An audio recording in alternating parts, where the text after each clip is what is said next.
Sabe aquela sensação de que o mundo está mudando de um jeito que a gente nem consegue ver? Pois é.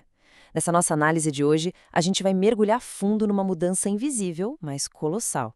Como a inteligência artificial está alterando a própria estrutura da sociedade. E olha, não estou falando de robôs de filme ou de aplicativos novos de celular. A grande transformação está acontecendo na forma como o poder opera, nos dados. E o nosso objetivo aqui é desvendar como essa engrenagem silenciosa afeta a área mais vital e íntima que a gente tem, a nossa saúde. Bora lá. Para entender isso, a gente precisa voltar um pouquinho. Historicamente, o poder sempre foi supervisível, não é?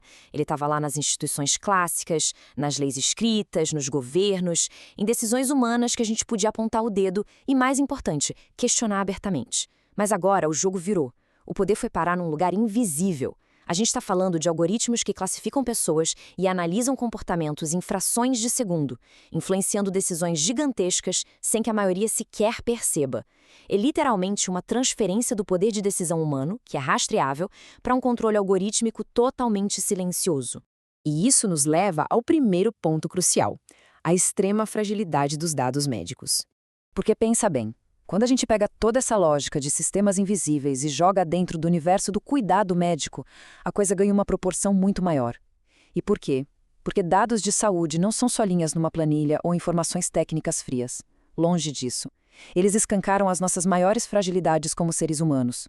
Um padrão de busca na internet ou um monitoramento de batimentos cardíacos daquele seu relógio inteligente, isso tudo pode revelar doenças crônicas, vulnerabilidades emocionais e coisas incrivelmente íntimas. Então, debater inteligência artificial na medicina não é só sobre eficiência ou tecnologia. É pisar num terreno ético e profundamente humano. Proteger esses dados é, no fim das contas, defender a nossa própria dignidade. E olha só, a gente não está falando de um cenário futurista tipo ficção científica. Isso já está rolando agora.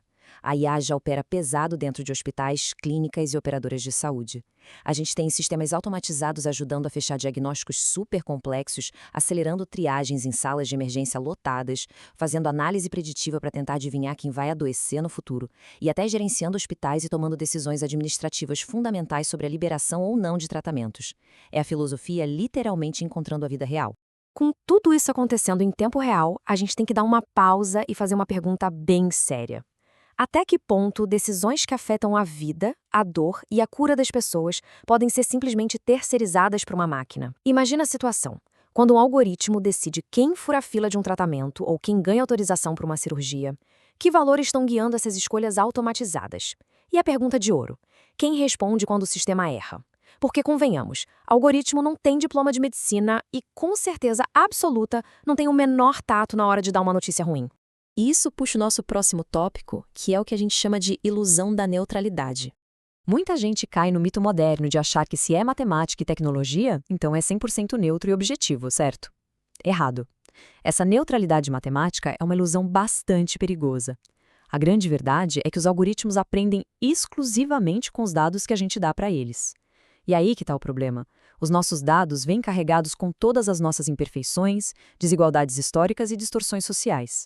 Imagina treinar um modelo preditivo de saúde só usando dados de hospitais de bairros ricos. O sistema simplesmente não vai saber diagnosticar ou entender a realidade de populações com outros contextos sociais ou genéticos.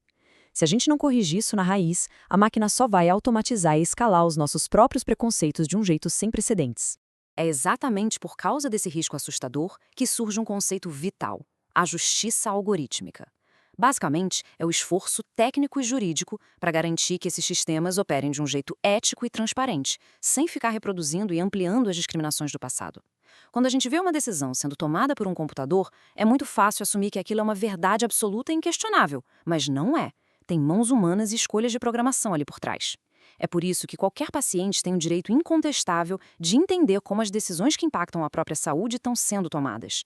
Transparência nesse nível não é um luxo ou um bônus, é uma obrigação total. Saindo um pouco do micro e olhando para o cenário macro, a gente entra na lente global sobre os dados.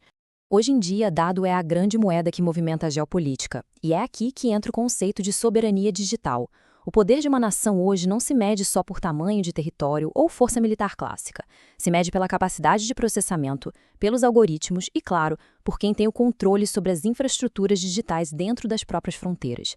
E quando a gente traz isso para o campo da saúde, o impacto é estrondoso. Controlar os dados de saúde de uma população significa ter na mão uma inteligência extremamente estratégica e íntima sobre milhões de pessoas.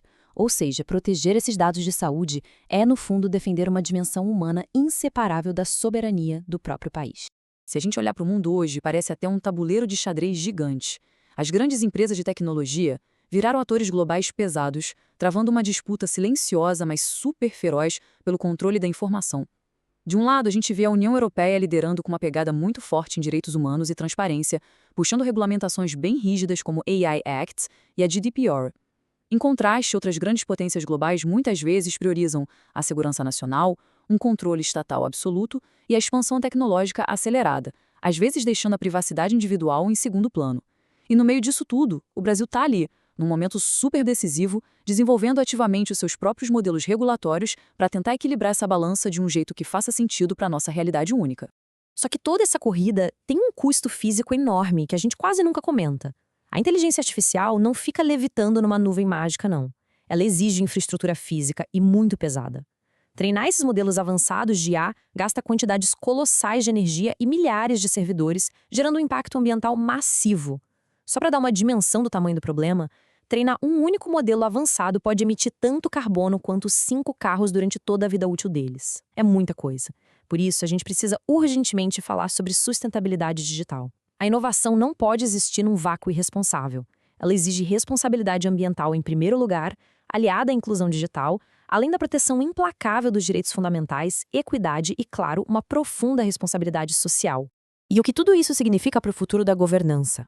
Como é que a gente gerencia todo esse poder invisível e colossal de forma minimamente segura? É aí que a lei entra como um verdadeiro escudo protetor. Leis de proteção de dados como a LGPD aqui no Brasil não estão aí só para criar burocracia ou atrasar a tecnologia. Elas estabelecem limites vitais e legais.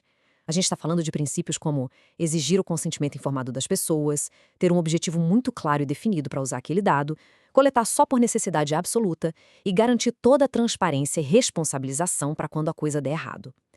Quem controla essa montanha de informações no fim do dia dita o desenvolvimento da própria IA. Portanto, essas leis existem primeiramente para proteger pessoas de carne e osso, e não apenas para regular sistemas de computador. A verdade nua e crua é que o futuro da nossa governança digital não vai ser resolvido por um herói solitário ou por um único ator. Esse xadrez precisa ser obrigatoriamente multinível e totalmente colaborativo. Os governos, as gigantes da tecnologia, os órgãos internacionais e a sociedade civil vão ter que sentar na mesma mesa e dividir a conta dessa responsabilidade. Esse é, sem a menor dúvida, o maior e mais complexo quebra-cabeça da nossa era. Como conseguir equilibrar a velocidade alucinante da inovação tecnológica com a proteção inegociável da dignidade humana, especialmente na área mais sensível de todas, que é a saúde? E para fechar o nosso raciocínio de hoje, fica essa provocação no ar. A inteligência artificial está redefinindo completamente as regras e as estruturas de poder da nossa sociedade. O verdadeiro debate não é mais sobre o quão eficiente, inovadora ou rápida a tecnologia consegue ser para gerenciar dados ou descobrir doenças. O debate central é sobre os limites, porque num futuro muito próximo, talvez a grande pergunta não seja quem é o gênio que desenvolve o melhor modelo preditivo, mas sim, quem é que vai ter a autoridade de desenhar a linha no chão e definir os limites éticos e jurídicos do poder imenso